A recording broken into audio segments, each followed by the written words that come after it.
Да, като говорим за ценностна система и за отношения, знаете ли, че в Япония, за да сте един за друг, трябва да сте на възраст поне 16 години, според новите закони, които приеха в държавата, защото за да правиш секс по взаимно съгласие, трябва да имате тази навършена възраст 16. Нещо, което преди това не беше точно така. Минималната възраст за секс по взаимно съгласие беше, хора, забележете, 13 години.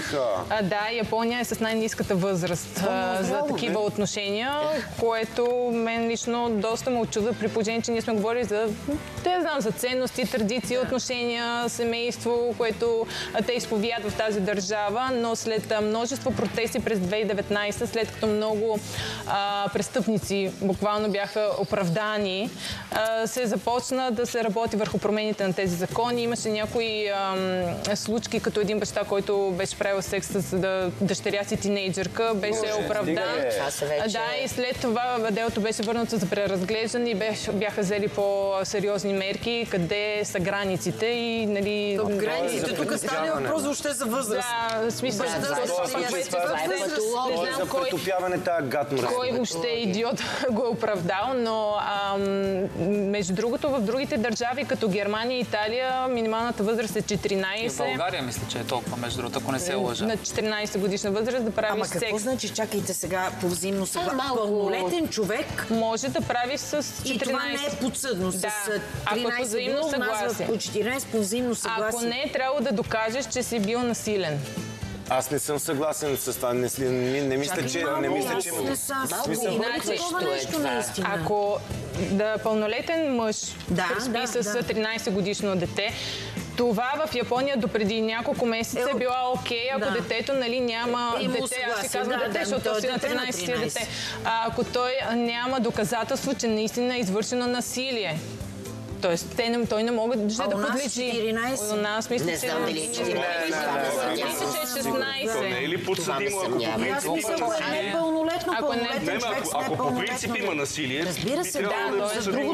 Не, за секс по взаимно съгласие, виж се очуди. Аз се очудих на 14, аз го проверих. Ако някой от зрителите може да намери друга информация, най-високата в Европа е в Турция, в Ирландия, в Кипър 17-18. Да, дори 14 в България. И по света е 14-16. В Америка и Англия е 16, в Франция и Гърция е 15. Верно, то наистина звучи... Тогава наистина този парадокс, деца гледат деца, наистина... Малко странно ми е това, аз нещо много не мога да озрял организъм. Чакайте, това не означава, че те вече правят секс, просто че имат възможност да не е подсъдно. Не означава, че те почват тогава, макар че по мое наблюдение почват. Вече доста по-рано. Аз знам до каква степен и това може да бъде проследено и да бъде подсъдно смисъл. Ами ако предяви... Ако родители се оплачат, примерно, той е пълнолетен, прави секс с дъщеря ми, която е на 14, и искаме да го съдим. Специално в Япония, това докато е било до 13 години, колкото и да е странно, там трябвало да има разрешение от родителите. Добре, така ще го следим този казус. Интересно е. Казус е един в друг. Да, абсолютно казус е един в друг. Един в гроба сега ще разкажа за един такъв казус. Да, малко мрачно започва, обаче накрая става много смешно. Обещавам. Сега, започва тъжно обаче. Дейвид е фен на Арсенал. Обаче Дейвид умира. Това е тъжно. И още по-тъжно е, защото Арсенал тази година са на път да станат шампиони на Англия за първи път от една камара време, така че Дейвид за малко да хванеш титлата на артилеристите. Но Дейвид умира, той е огромен фен на Арсенал, съответно той изрично е казал, че приживе, че иска да бъде погребан с тениска на своя любим отбор. Той има приятелка, която естествено иска да спази тази негова последна воля, започва да разглежда стотиците фанелки, които е събирал през годините на любимия си отбор, попада на една с логото на Emirates, които са спонсори на Арсенал, но взема такава на Челси. Защото Челси през 2003 имат същия спонсор, фанелката е с бял цвят, а за зрителите, които случайно не знаят, Челси е кръвния враг на Арсенал. Това е едно фен на Левски да бъде погребан с фанелка на ЦСК. Обаче всички на погребението, които съответно са много добри приятели на покойния Дейвид, умират от смях. Не буквално ще погребени, те да умрат, много по-работа ще отвори на свещеника. Умират така, образно казано, от смях. Свещеника също веднага открива смешката, защото и той е приятел на покойния Дейвид, който обаче сега не знам дали има задгробен живот. Мен ако ме погребат, защото аз съм фен на Ювентус с тениска на Милан, много ще се ядосам. Ама виж, Жоре, то може да се приеме двояко това нещо, защото може просто да погребват Челси. Смисъл, те са край.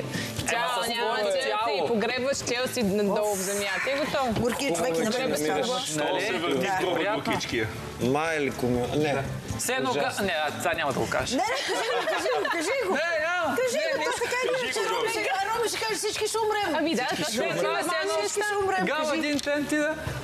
Гала един ден да е гушнала букет от друга телевизия. Просто така. О, добре. Те ще му изпратят с почести всички телевизии. Това ти е добро. Аз BBC имах преди, не друго.